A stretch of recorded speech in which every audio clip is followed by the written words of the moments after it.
Bismillahirrahmanirrahim. Assalamualaikum warahmatullahi wabarakatuh.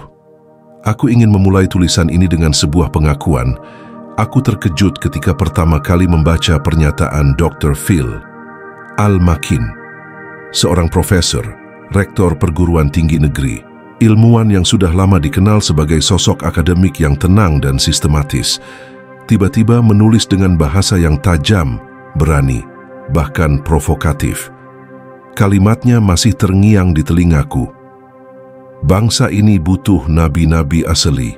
Capek sudah dengan para pembesar, raja hulu balang pujangga, semua mentok, belok-belok, tidak lurus. Penghulu, guru, modin mudah dibelokkan.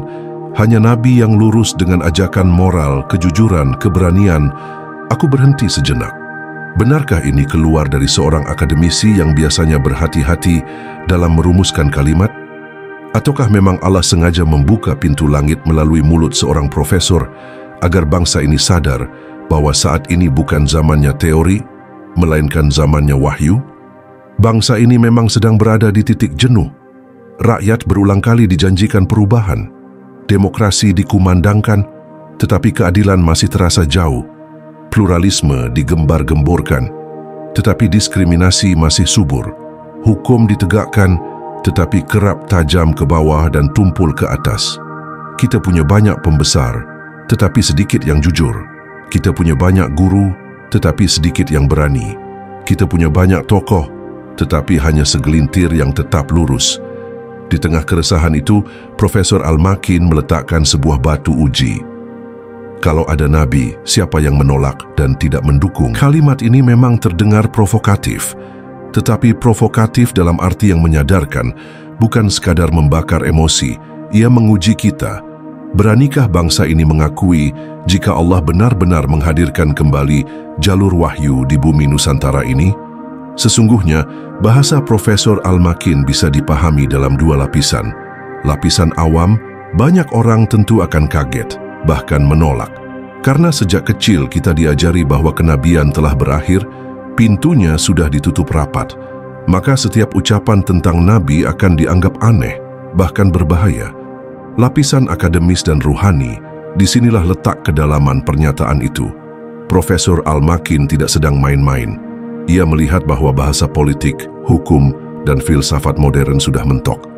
Semua mudah dibelokkan, semua bisa diperdagangkan, maka satu-satunya jalan lurus adalah kembali kepada jalur kenabian, jalur wahyu.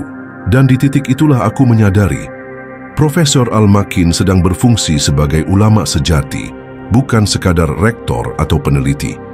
Karena ulama sejati bukanlah yang menenangkan massa dengan teori, melainkan yang mengguncang kesadaran agar manusia menoleh ke langit. Sejarah pun bersaksi, setiap kali seorang nabi hadir, umat selalu terpecah dua. Ada yang beriman, ada yang menolak. Bahkan banyak yang lebih memilih para pembesar, raja, dan hulu balang ketimbang mengikuti nabi yang hidup sederhana. Allah berfirman, "Dzalika bi'annahu kanat ta'tihim rusuluhum bil bayyinat, faqalu abasharun yahdunana, fakafaru wa tawallaw, wastaghna Allah, wallahu ghaniyyun hamid." Maka tatkala datang kepada mereka rasul-rasul dengan membawa kebenaran, mereka berkata, "Apakah manusia yang akan memberi petunjuk kepada kami?" Lalu mereka ingkar dan berpaling, maka Allah tidak memerlukan mereka, dan Allah Maha Kaya lagi Maha Terpuji. At-Taghabun, ayat 6. "Falamma ja'atuhum rusuluhum bil bayyinati, farihu bima 'indahum minal ilmi, wa haqa bihim ma kanu bihi yastahzi'un." Maka tatkala datang kepada mereka rasul-rasul dengan membawa kebenaran, mereka merasa senang dengan ilmu yang ada pada mereka, dan mereka diliputi oleh azab Allah terhadap apa yang selalu mereka perolok-olokkan itu. Ghafir, ayat 83. Sejarah selalu berulang. Orang-orang yang merasa cukup dengan ilmunya sendiri seringkali justru menolak wahyu. Mereka bangga dengan demokrasi, hukum, pluralisme, hak asasi, tetapi lupa bahwa semua bahasa itu rapuh tanpa landasan wahyu. Maka aku melihat, apa yang disampaikan Profesor Al-Makin bukanlah sekadar opini, melainkan cermin zaman. Ketika ia berkata, "Beruntunglah bangsa kita banyak nabi, kemampuan untuk menghargai saja yang diperlukan. Sesungguhnya ia sedang menyingkap tabir bahwa wahyu tidak pernah berhenti. Nabi bukan sekadar nama sejarah, melainkan jalur hidup yang selalu Allah bukakan bagi manusia yang dipilihnya. Kalimatnya memang terdengar berani, bahkan bisa dianggap nekat. Tapi bukankah itulah gaya para nabi? Mereka selalu datang dengan bahasa yang mengguncang, menampar kesadaran, dan membuat orang sulit tidur. Allah menegaskan, "Innaka laminal mursalin ala siratin mustaqim." Sesungguhnya engkau benar-benar termasuk para rasul di atas jalan yang lurus. Yasin ayat 34. "Wa man asdaqu minallahi qila." Dan siapakah yang lebih benar perkataannya daripada Allah? An-Nisa ayat 122. Jika Allah sudah menegaskan kebenaran jalur wahyu, mengapa manusia harus takut menyebutnya? Pertanyaan terbesar Profesor Al-Makin pun menggema. Tunjukkan Nabi Anda. Mana Nabi Anda? Ini bukan pertanyaan biasa. Ini pertanyaan yang akan menentukan arah bangsa. Jika kita berani menjawabnya dengan jujur, maka kita akan melihat cahaya. Tapi jika kita menghindar, maka kegelapan akan semakin pekat.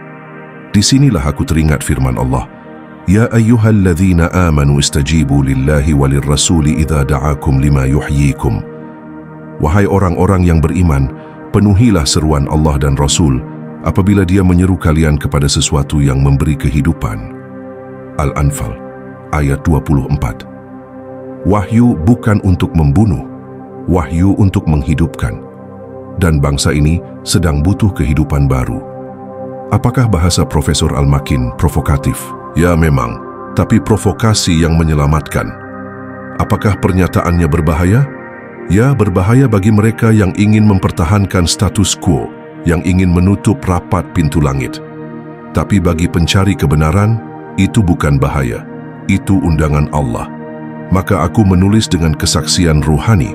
Bangsa ini tidak lagi cukup dengan retorika politik atau teori sosial. Bangsa ini butuh nabi-nabi asli, yakni manusia yang berjalan dengan wahyu, lurus tanpa kompromi, jujur tanpa takut, berani tanpa sandaran kekuasaan. Dan jika Profesor Al-Makin sudah berani menyuarakannya di ruang publik, itu artinya langit sudah dekat. Bahkan mungkin sudah mengetuk pintu rumah kita. Allah berfirman, "Wa idh akhadha Allahu mitsaqan nabiyyin lama ataitukum min kitabin wa hikmatin thumma ja'akum rasulun musaddiqun lima ma'akum latu'minunna bihi wa latansurunnah." Dan ketika Allah mengambil perjanjian dari para nabi, sungguh apa saja yang aku berikan kepadamu berupa kitab dan hikmah, lalu datang kepadamu seorang rasul yang membenarkan apa yang ada padamu, niscaya kamu sungguh-sungguh beriman kepadanya dan menolongnya. Ali Imran ayat 81. Ayat ini hidup di tengah pernyataan Profesor Al-Makin.